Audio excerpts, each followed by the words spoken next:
IVM.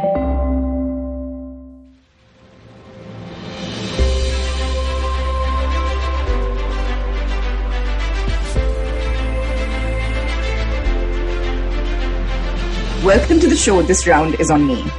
I think most of us have, at some point in time, seen ourselves being in leadership positions, be it in corporates or leading our own ventures. It's said that one of the key qualities of a successful leader is authenticity. To unravel more about this, I have with us today a leadership expert, Ashu Khanna.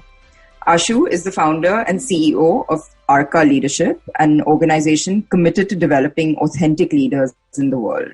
She's a pioneer and is the founder president for the International Coach Federation, Mumbai chapter. I've personally known Ashu for over 12 years now and seen how, through her work, she's been able to deepen self-awareness and create sustainable behavior change for business leaders to design a life of success and happiness. She's also an author and has published her learnings of her journey across 4 books. Hi, Ashu. Welcome to the show. I'm so thrilled to have you here today. Hi, Gauri. Thank you very much. And it's an absolute pleasure to be part of this conversation. And I think take the relationship to the next level. Absolutely. So, Ashu, you're a visionary and pioneer when it comes to all things relating to leadership for me. And, was this something that you always wanted to do? The irony is I saw everybody in my life as a leader except myself. Well, that's changed. So it was literally a case of being the younger cousin who basked in that ability to just hide and do her own thing. And of course, life had other plans for me. And that's what really threw me off, the fact that life had other plans for me. It was always pushing me up and forward. And I would say the resistance to at some point is what took its toll on me, because getting out of my own way is what was needed the most. Fair enough. So how did that happen, and sort of what finally led to this new phase of your life? So it's been a journey. It's been a journey of obviously a decade plus. It's not something that happened overnight. It's been progressive, but have I had, that leadership trait that I showed up while I started my corporate life? I would say yes. I think I just, when I started out at Arthur Andersen itself, I would often be told that I had the capacity to be the first woman partner. It's just that I chose to take a different direction in life at that time rather than pursue that dream. But that acknowledgement is, I think, what stayed with me and gave me the fuel to say, hey, there is something which I'm not seeing. And so it's that constant feedback and self-reflection which have been a very big part of my growth. I took the same deep dive when I, stepped up to be the founder president for ICF Mumbai chapter, because by then I had the foundation of coaching was very strong for a simple reason that I was pretty much one of the first few coaches in India. Nobody understood what I was talking about. And that sheer conviction that I know what I'm saying makes sense is what kept me going. Right. So when I stepped up to do that, is when I would say I came out in the arena a second time round. And This time I've stepped out very much under my own brand rather than any other. And that's why I think it's been a bigger leap for me, because it's really about owning up to you're born to do certain things and it's time to stop shying away from it and wearing those shoes and saying, yeah, I am supported. I know I can do it. Yeah. And it's amazing when you finally find something that, is, where you're in your element and it's something that, I think you love doing.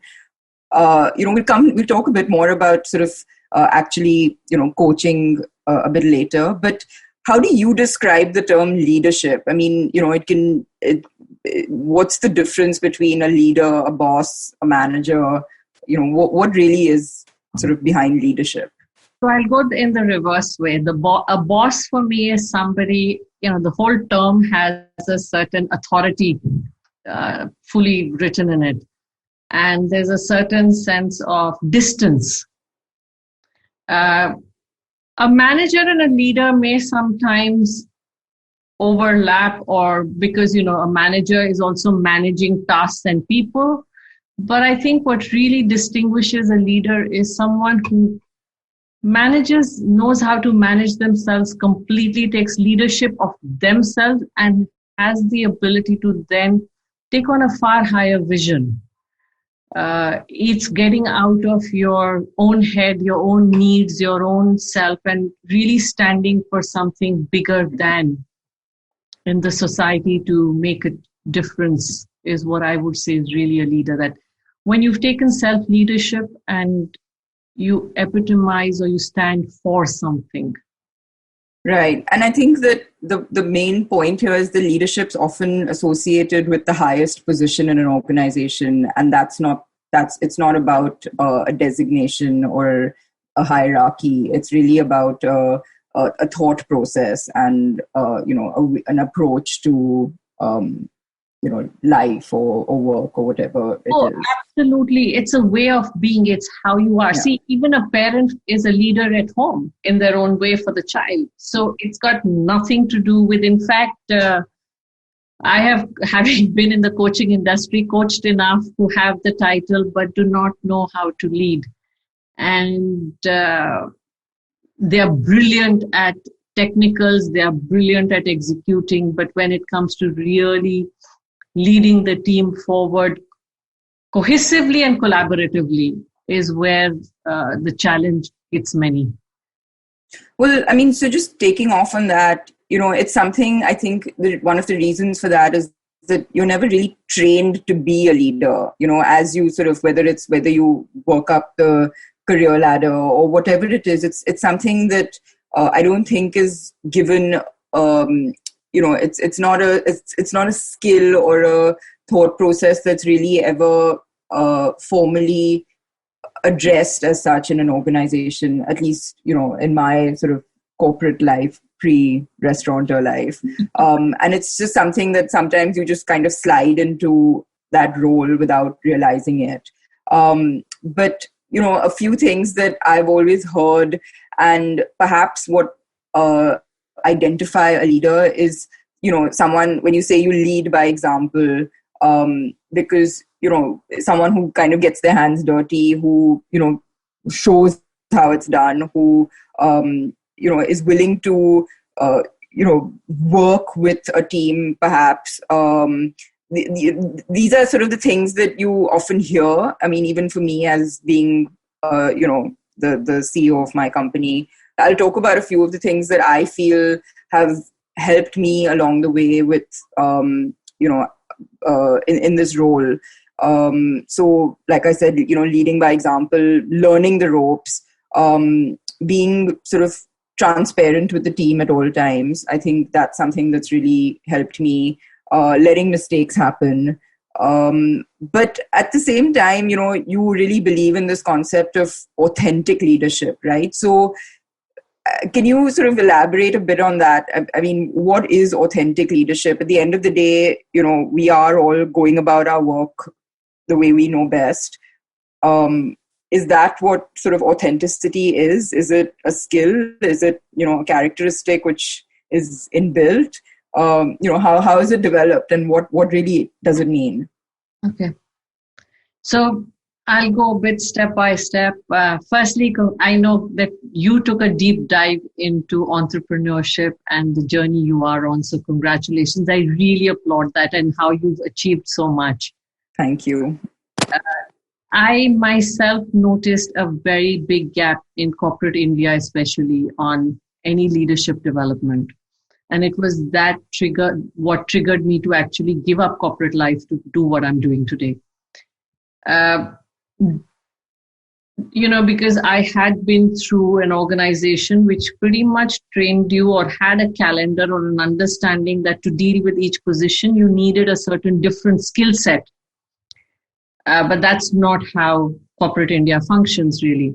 Now, when you talk about authentic leadership, yes, it is very much what you talked about, Gauri. It's walk the talk. It is getting your hands dirty. It is being okay to make mistakes.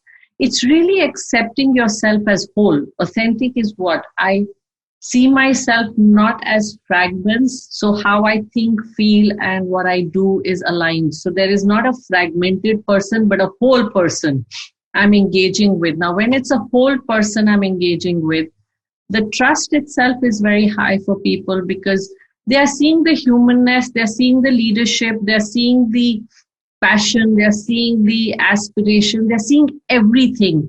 You're not wearing a persona or a mask at, when you come to the restaurant.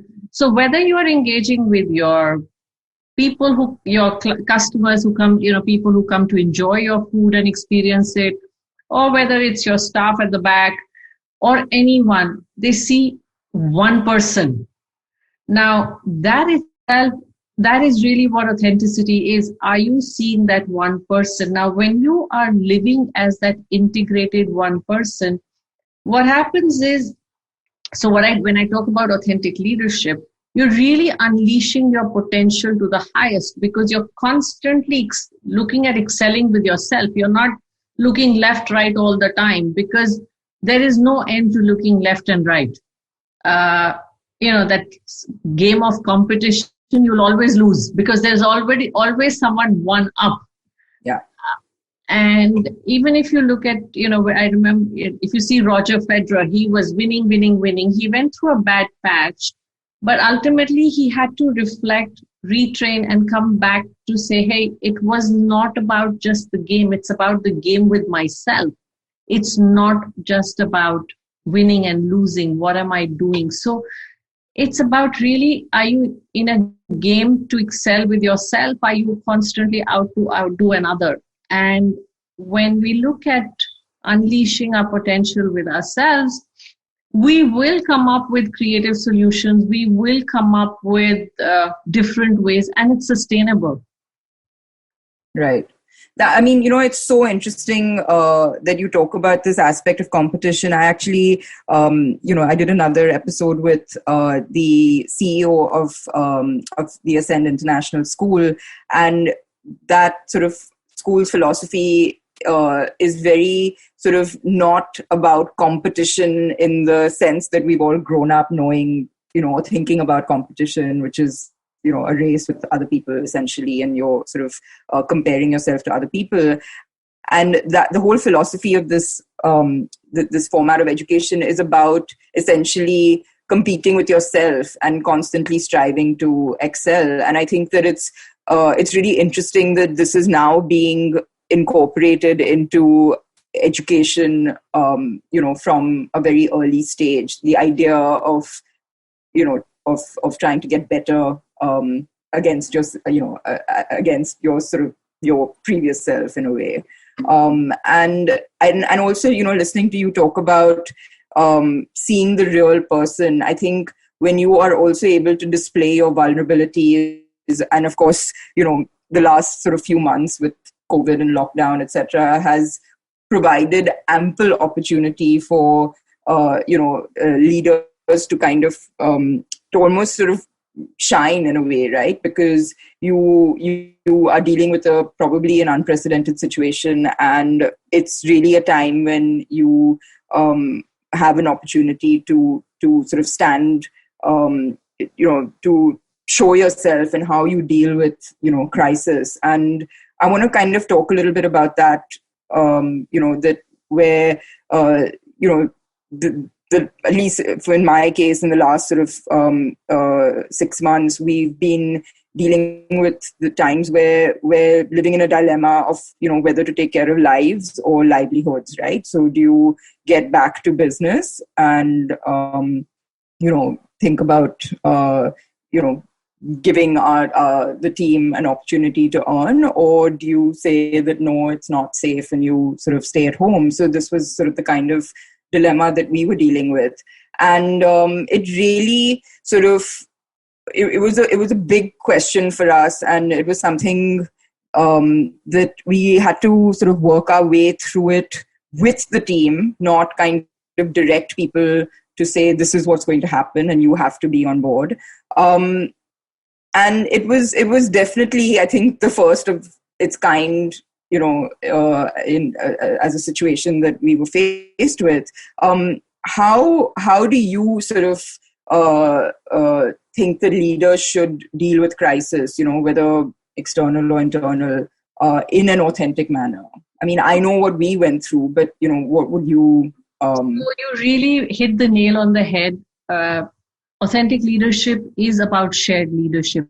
It's not about just pulling the herd along.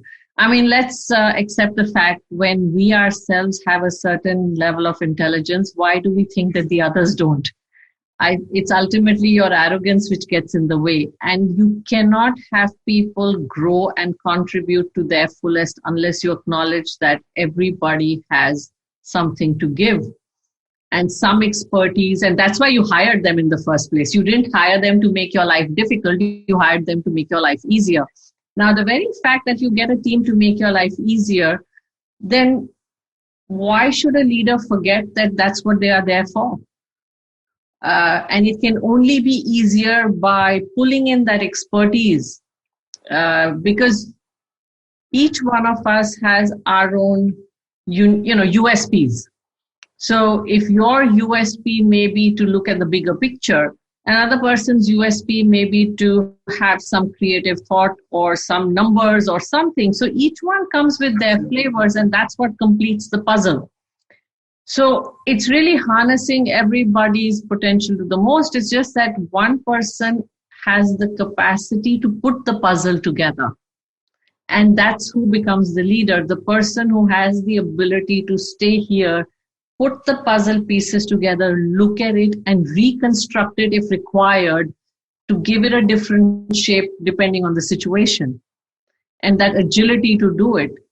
So I would say really leadership is, I've heard all these things about it's lonely at the top and I'm a self-made person.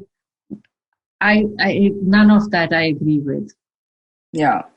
No, I mean, I really saw this come into play, when we were trying to restart our business during lockdown, where honestly, if I didn't have, a few of the sort of senior people of our team rally together and really pull their weight and do their respective bits, it's not like I would have been able to do this on my own. But at the same time, I think that where we come in is that people often sort of maybe don't have the confidence to make those decisions and look to you for that final sort of guidance step. And that's what we call it. Puts that puzzle together and takes the call. So someone has to have the courage to take the call.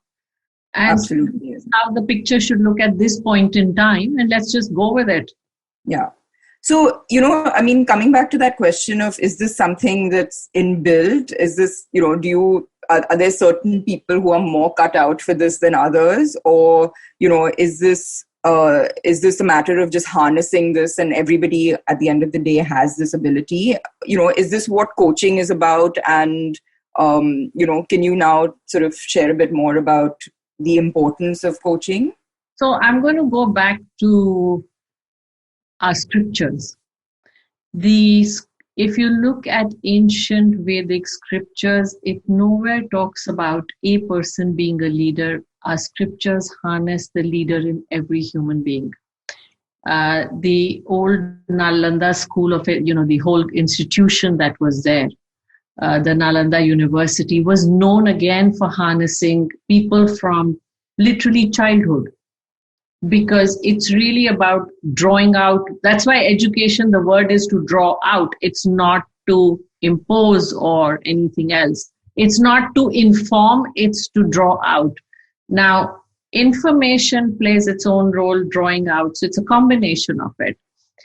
Now, that's what in coaching, what you're doing is you're drawing out that potential out of another. Now, where when you ask me, is everybody a leader and can be a leader? How do you distinguish between grass and a tree? It's only in the perspective. I look at the tree as the leader. I don't look at the grass as a leader, but the grass is what holds the soil together for the tree to grow.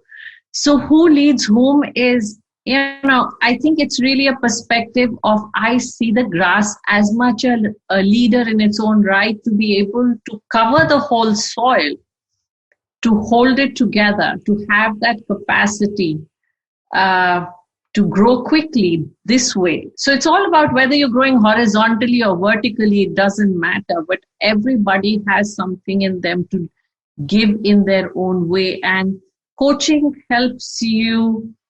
Now, what coaching does is, think of it as a mirroring effect. Because the more life is like that mirror where always who I am is getting mirrored in another, or who I aspire to be is getting mirrored in another.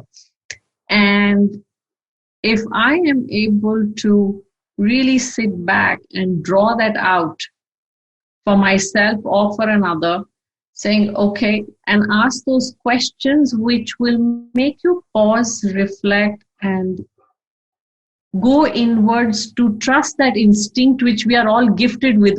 All of us have that instinct. So how can I say that nobody can be a leader? All of us have that instinct. It's simply the arena that changes, Gauri. Really, that's it. And how do you identify, when might be the right time to sort of avail of this, someone being able to coach you, for example? So I would say I wish I'd known of it before I got to know of it, and I still use it. So it's never too early, basically. Never too early, and it's never too late. Yeah. Because a human being is a student of life. How do I say I stop? So the day you stop learning and growing. Now, is it only through coaching that you'll grow? No, each one uses different tools. Ultimately, the coach is that observer within. So it's really about using different ways to constantly expand the observer, in turn, our observer, to observe, become that witness of life and live it objectively and passionately without getting entangled in it. So whatever works. Yeah. No, I mean, it sounds like, it's a catalyst to basically help you be more self-aware and sort of bring out, that leader in you, which, as you said, rightly, we all have. We sort of, you touched on this a little bit earlier, that we live in a world where people are frankly constantly sort of tearing each other down to reach the top. It's definitely a rat race. And, whether I've seen that literally from school all the way, to when I was in a corporate sort of world, to even now in while I might have my own business, but where sort of we are competing with others within our industry, and it feels like it's a very embedded part of our our social fabric. How do we as individuals, whether working for a company or sitting in, a senior position, isolate ourselves from this mindset and change the way things work, not be so driven by what's happening around us, so to speak? Okay. So competition plays its own role in our life. So for instance, when I look back in school, being competitive helped me at least even realize that I had the ability to push my boundaries. So does it play its role? Yes. But till what extent do you live with the feeling of not enough is where it gets detrimental. When I started out, so yes, I played that game, but I think I stepped out of that game pretty early, luckily. Even in corporate, when I was working within corporates, I was so busy enjoying what I was doing. And the zeal to keep trying something new was so high that I really never cared what another was doing beyond a point, because I was just so driven by that whole thing of fascination of let's try the next new assignment. Now, did I have other people getting competitive or hassled by that attitude of mine? I'm sure you did. Absolutely. And, I think it's really about not letting that impact you. At that stage, I did let it impact me. I didn't know any better or different. It's accepting that that's their journey.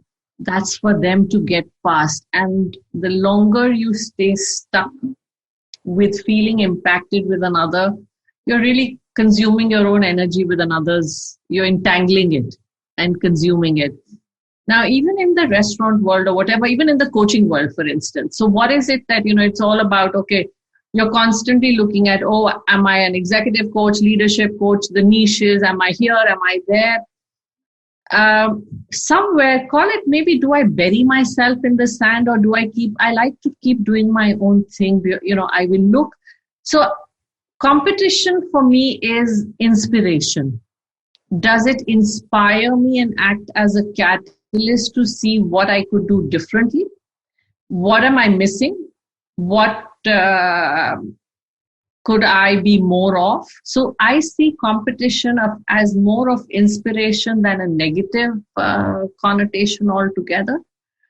And the fact that it always continues to give me ideas of, hey, this is damn smart. How come I missed it, or why am I not doing it? Now, at times I do realize that by competing, hey, this is not me. That's the other part.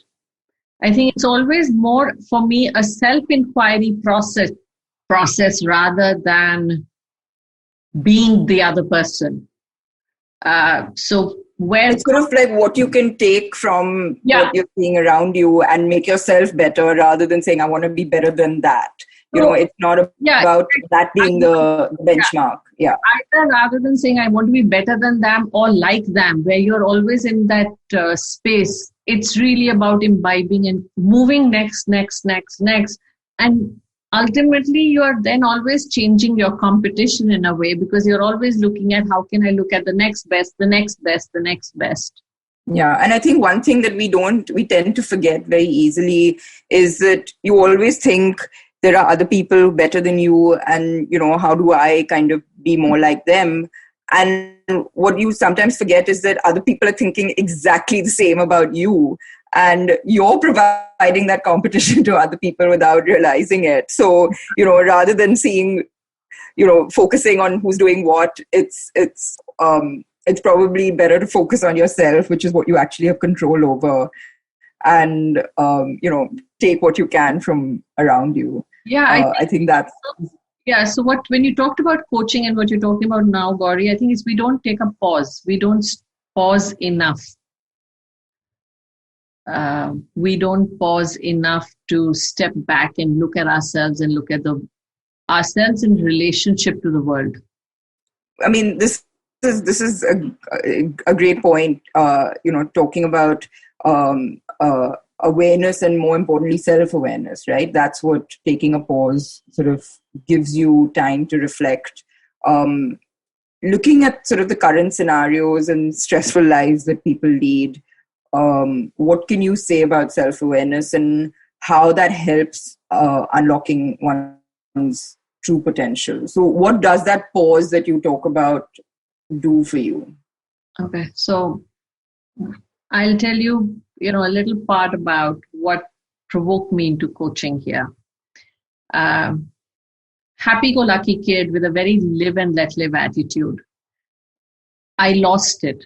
I lost it in this whole, as you said, the social fabric of competition, judgments, not knowing, so not being able to discern between the noise and my own inner voice. And it was that pause to really ask myself, is this how life is meant to be? I think I would say there was a stubbornness within me which has got me here, which said that life is not meant to be stressful. Life is not meant to be unhappy. I had this, call it fight with God up there. Saying, it isn't meant to be so. What happened? I need to know what happened. I think that need to know what the hell happened, that I got so messed up in my head, was so high. So what I would really say, it's about, I think, recognizing life isn't meant to be so. And we have the power within to turn it around. We really have. So when you talk about self-awareness, it's really getting aware of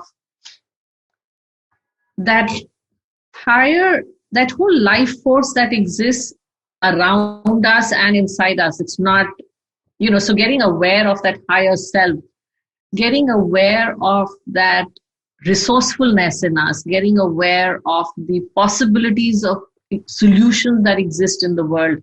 And it's a constant alignment of getting aware of yourself and where you are and what's possible to be done outside and who can help you. So it's like a constant play of aligning and saying, okay, how can I move next with this? So requires firstly an awakening to that there's something beyond that persona or the ego self that I'm living with. There is a higher self within me, which is my guide.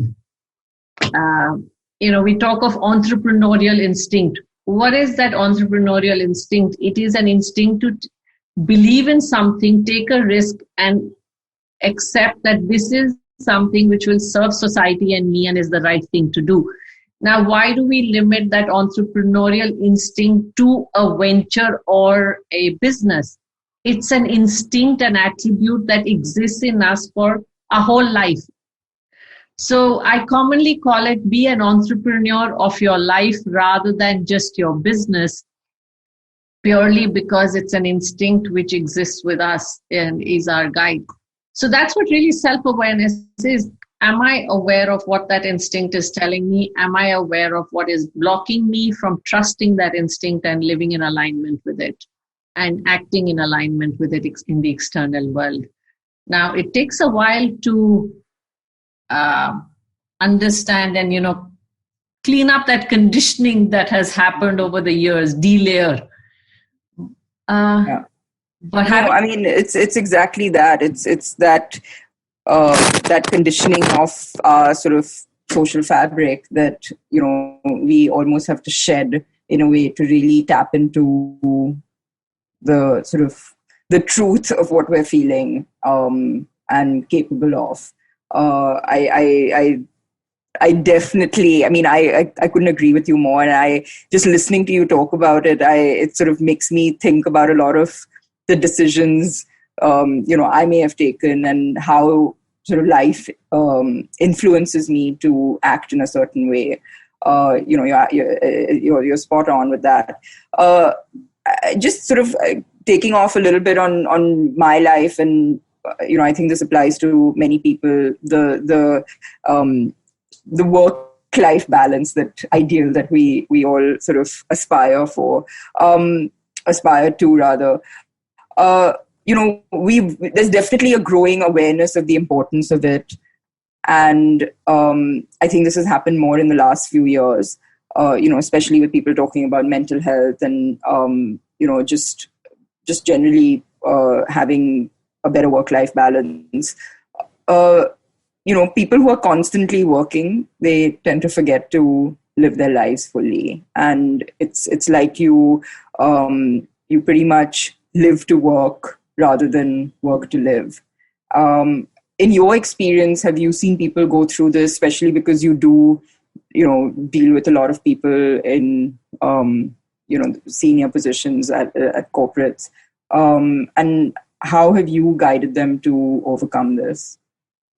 So firstly, you'll get an answer from me, which is going to be very different than what you expect. I don't believe in this concept of distinguishing work from life. It is life. It is an expression of life. It gets stressful when you forget to play at work and you make work a win or lose game. There will be winning, there will be losing. When it stops being a sport and it becomes back to a need to prove it, is where the stress comes in. It's how much now does one, and again, it's about, am I delegating enough? Am I trying to control? Am I trying, it's, even in life can become miserable if you're trying to be everywhere. So it's a lot about an attitude. It's like, come on, if I make my kids my life or my home my life, and I am like that helicopter mom or the helicopter homemaker who's always on everybody's case, I can make life miserable for myself and everybody.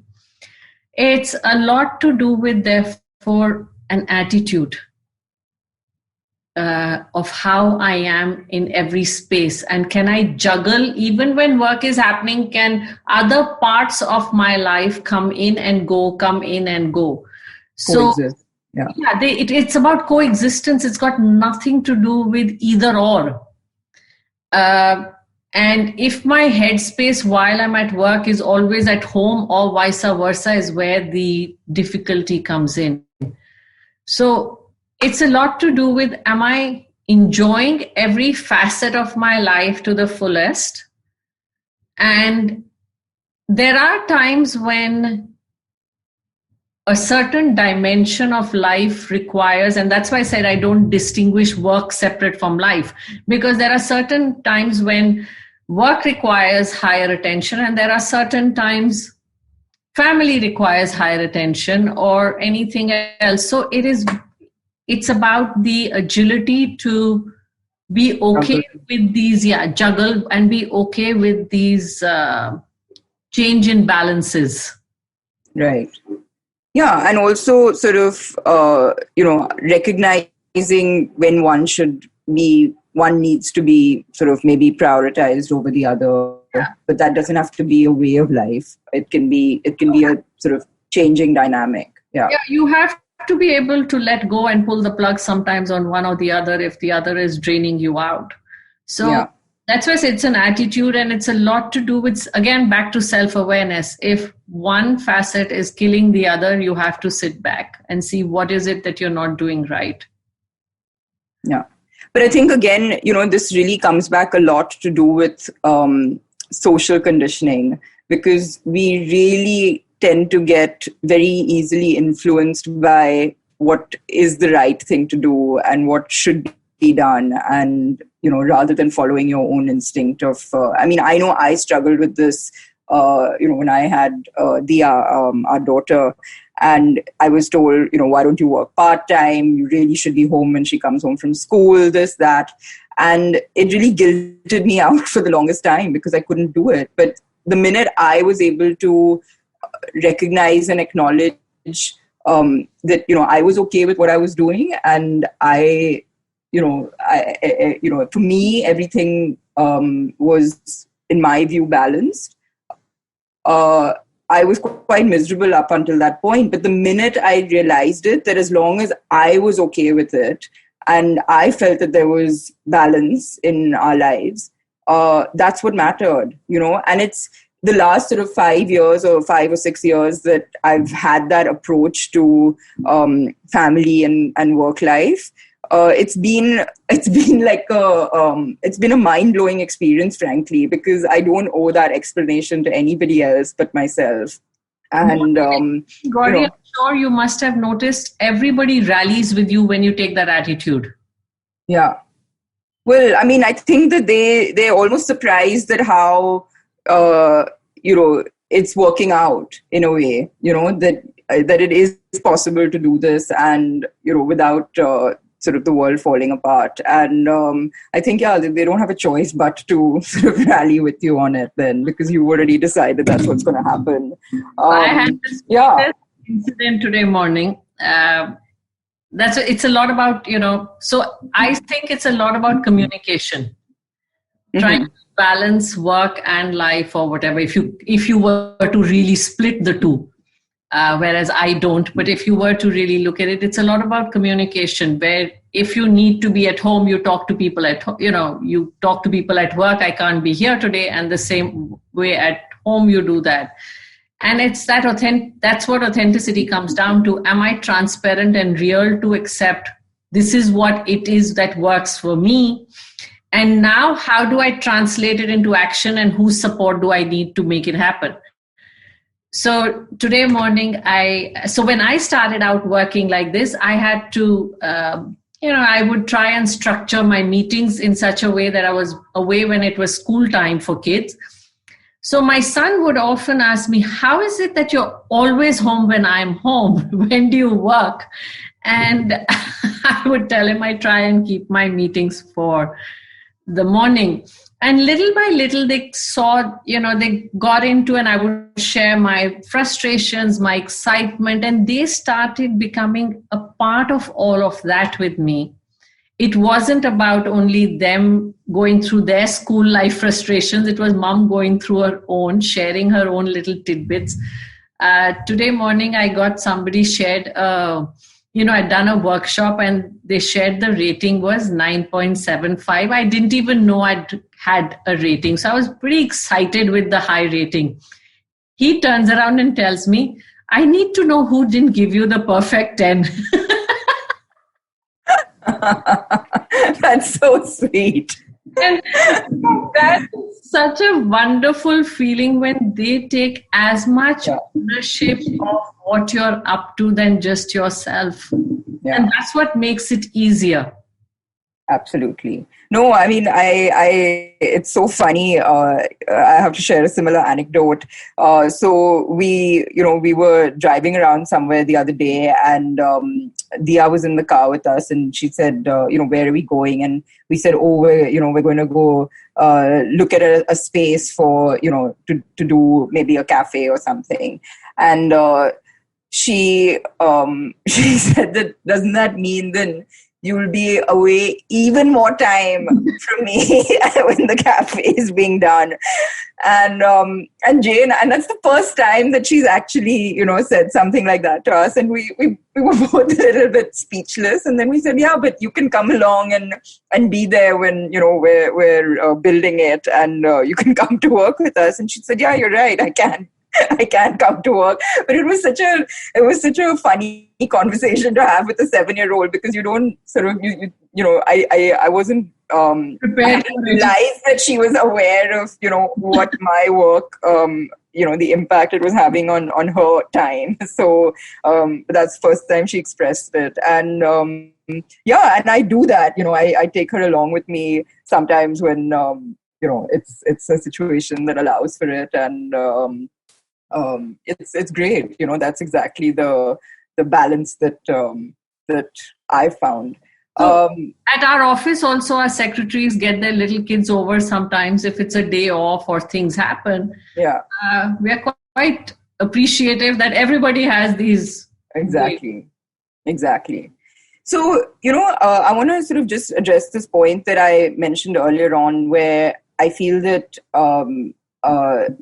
people haven't realized about the importance of, how of developing leaders at all levels, within an organization, and that it's really sort of a big part of the sort of training that, needs to happen, or the time that needs to be invested.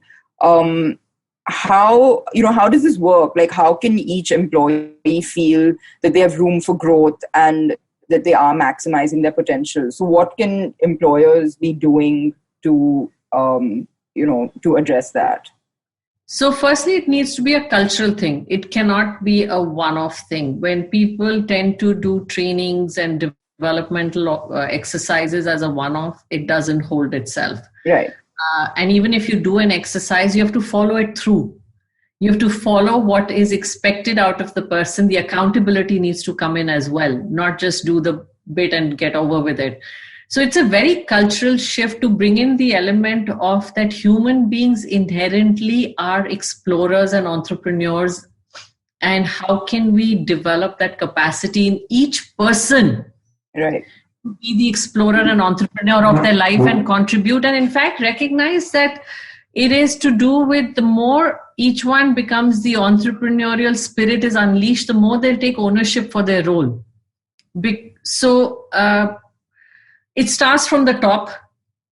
It's nothing happens unless the decision maker agrees. Second thing is, so that's what I said. First is recognizing that you're working with human beings, not what I typically say human doings. Mm. They're not just task machines where they do a task and get over with it. So the minute you come to that realization or acceptance that you owe it to everybody, it's, am I respecting that existence in everyone and that universal truth?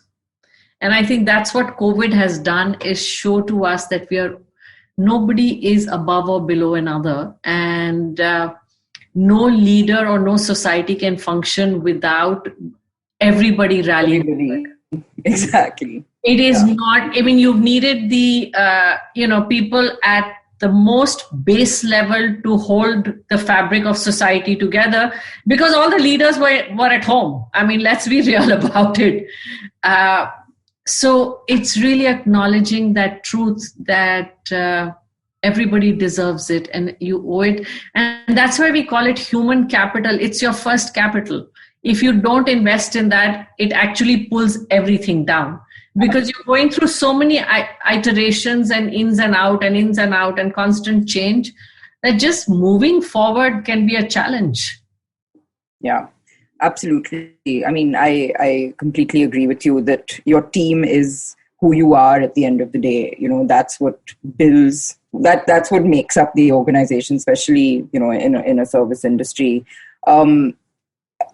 About 75% of the workforce in the next 5 years will be comprised of millennials. What would be the one thing that you could tell them so that they, get where they're aiming for? And I don't even know where they're aiming for, but what would be your advice to them? So there's something that I've come across while working with students is the need for acceptance very high. And I would say really focus on self-discovery. We've been gifted a year of self-discovery. Use it, learn, be curious. So curiosity is something which I think is something not so highly rated in India. We are off, the social fabric is to listen to the elder and so on, and listen to others and go on. As a child, we celebrate curiosity. We forget to celebrate it as we get older.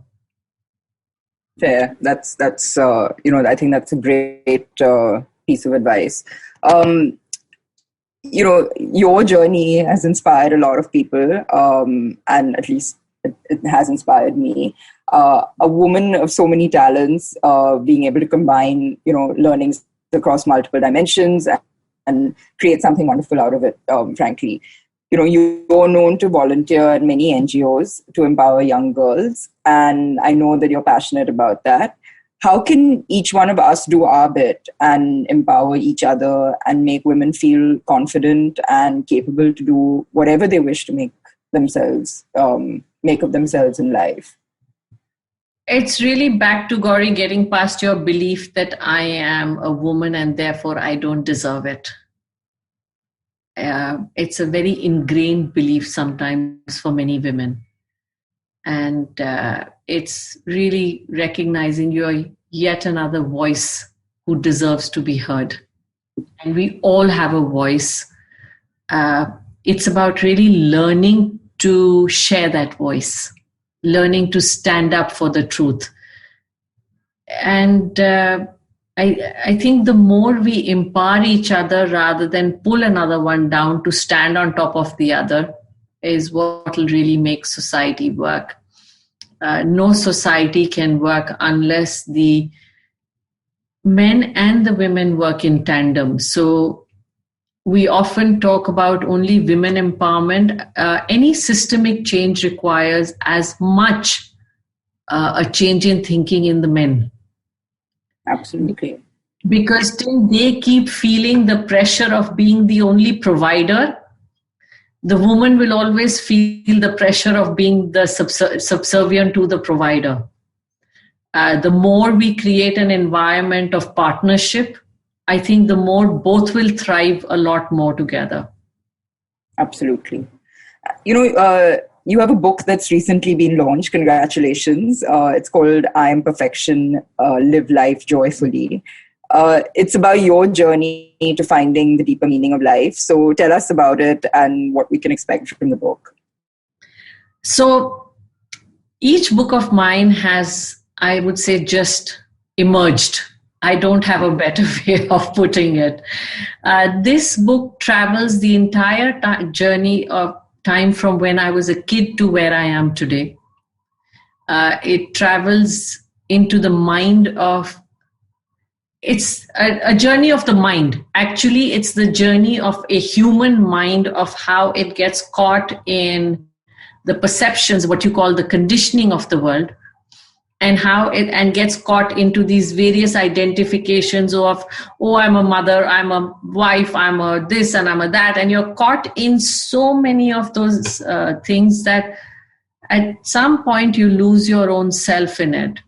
So it's the journey of the mind from being born free, losing its sense of freedom completely, to actually finding its way out and learning that it's the unanchored emotions, when anchored with that instinct or the inner voice, it is totally possible to live free. So I've taken that, I've really shared my self totally vulnerably in terms of how I explored how to deepen that relationship. How, you remember our trip to even Vaishno Devi. Yeah. It was in my early years of my journey when I was desperately looking for the courage to walk down the path of my truth. So it's been, a lot of spontaneous madness that's been a part of it. Definitely spontaneous and mad. So for those of you who obviously don't know what we're talking about, this was back, I guess, in 2010. And a few of us were going from work, were going on this trip to, an overnight trip to Vaishno Devi. And I used to work alongside Ashu's husband, and that's how, and she just said the night before that, hey, can I come along? And we were like, oh, okay, sure. The boss's wife wants to come along. Sure. And of course you can, even though we had no idea. And you literally just did it. You showed up at the airport the next morning at the crack of dawn. And I remember that was the first time I met you. And I was just like, oh, actually, she's a very cool woman. She's not this scary person that... boss's wife. Yeah, not the boss's wife. She's actually just a normal, cool chick, and who made this impromptu decision, which I need to learn how to do myself. And that was how we first met. So that's the madness. That's how I've really lived my life last 15 years, has been taking a lot of these spontaneous dives. Wanting to unravel and discover myself. And everything has been about, let's just go with it. Let's just go with the flow. Let's see where it leads me. I don't know where it's going to lead me. Worst case, you discover you sometimes just bury yourself for a little while, find your way out again. And it's okay. Because people are so busy living their own life. You're the only one crucifying yourself. Nobody else is interested in crucifying you. They have no time for you. No, and it's fun, right? It's a bit of an adventure. So when you take those...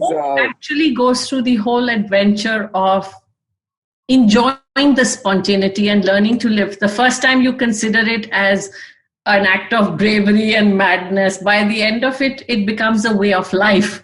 And you say, okay, so today morning, my spontaneity led me to doing a headstand. I was out for a walk. There is these three people who do yoga in the garden every morning, and two of them have the perfect headstand. And I can't even begin to imagine how to do one. So I asked them, I said, "You're going to help me do a headstand today?" So they said, "Sure." They were quite sure that I'll scuttle and run away from it and I'll disappear at some point. But I actually went and did a headstand. Yes, I took support of the wall. There was no way I was going to do it without that. But it's become a way of life to just be that spontaneous, mad person and enjoy myself. I had stopped learning to enjoy myself in life. And that's what this book, that's why it's called I Am Perfection. I Am Perfection is life is perfect at all times. Can I enjoy that perfection and harness it and really live it with joy? And even tears is a part of it. I don't mean joy as in always happy. Joy is vibrance. Joy is really being vibrant and alive to what's occurring around me. So yes, at times grief is occurring around me. Am I okay with grief also? So I'm okay with grief also. So that's what really this book says, that how can I enjoy every emotion and be myself at all times? And So everyone grab your copy of it, and I can't wait to get mine. So speaking of spontaneity, this sort of brings me to the last segment of our show, which is the rapid fire round. And I'm going to ask you a few questions and you have to say the first thing that comes to your mind. Okay. What are you most proud of? My boys. I knew you were going to say that. Does that include your husband? Oh, completely. The three men in my life. Which one thing do you wish you'd done differently? Hurt people less. I wish I knew how not to. And when I didn't know, at times I still may, and I still do. I think that's the only thing. What's the best book you've read this year besides yours, of course? Now.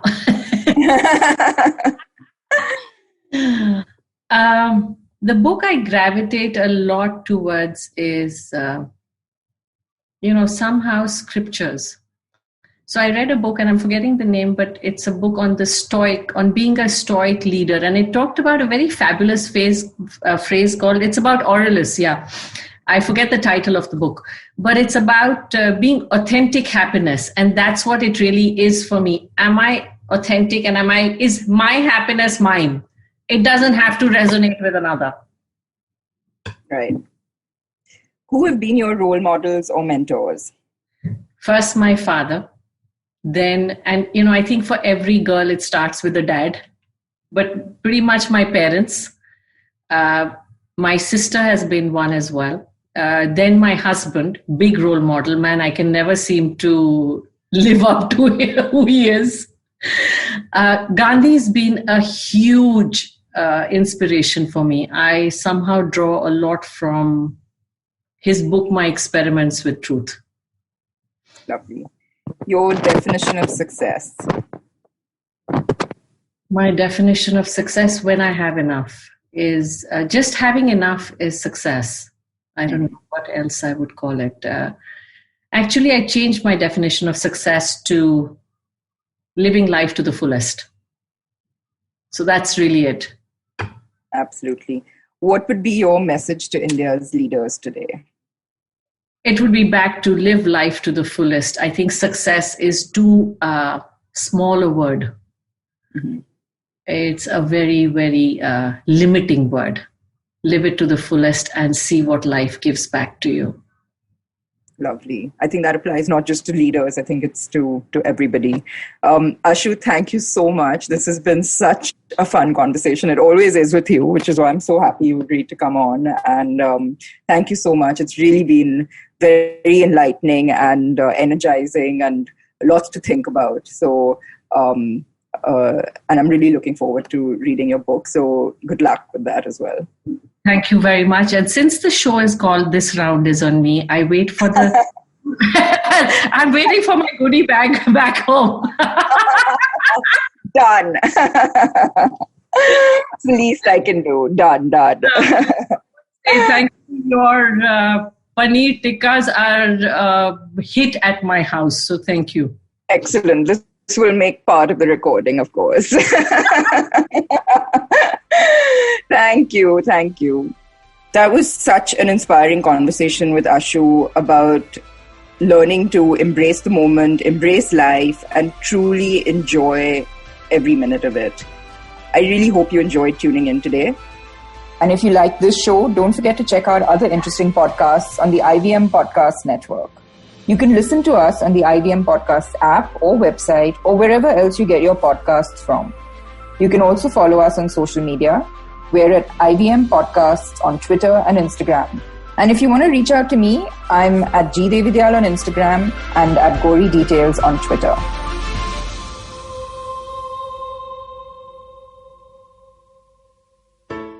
I hope you enjoyed that show. If you aren't following us on social media, please do. We're IVM Podcasts on Twitter, Facebook, and Instagram. So it's been a great week on the network, as it almost always is. Let me give you a couple of highlights that you should definitely check out. Chiki Sarkar was on This Round's on Me with Gauri Devidyal. Great conversation. I think you will really enjoy that. Shlok Ramachandran of our new show, Millennial Athlete, who guested on one of our older shows, Football Shirtball. He's a big football fan in addition to being a professional athlete. So I think it's a really interesting connection. And they had a great conversation about football just generally. Nankari, our new show about Indian food, hosted by Sadaf and Archit, talk about laddus this week and basically, how awesome they are. It's Diwali week, and I think that's an apt conversation for them to have. On the Wire Talks podcast, Siddharth Bhatia has a great conversation with Dylan Mohan Gray about his work on Bad Boy Billionaire, specifically around the Vijay Mallya episode. Definitely check out the conversation if you want to know more about that. And finally, let me recommend the Edges and Sledges Cricket podcast this week. They take a look back at the IPL 2020. They go over the final, Delhi versus Mumbai, and how that played out. And they also create their dream IPL 2020 fantasy team. Do check that out. I think you'll enjoy that as well. And with that, I hope to see you again next week. Entertainment is like food for the brain. It's a window to culture and a great way to understand the world around us. The internet has changed what it means to be an entertainer, creating new storytellers with millions of fans. It has spawned a new breed, the story sellers, those behind the scenes creating the business for this ecosystem. They work with brands, platforms and channels who are keen to capitalize on an audience hungrier than ever for more stories. I'm Vineet Kanabar, and I have a ringside view to how stories are told and sold. On my show, I bring you creators, artists, executives and marketers for a freewheeling conversation around the business of entertainment. Tune in to Storytellers and Story Sellers for personal stories, analysis and criticism every Thursdays as I talk to the brightest minds telling or selling great stories today.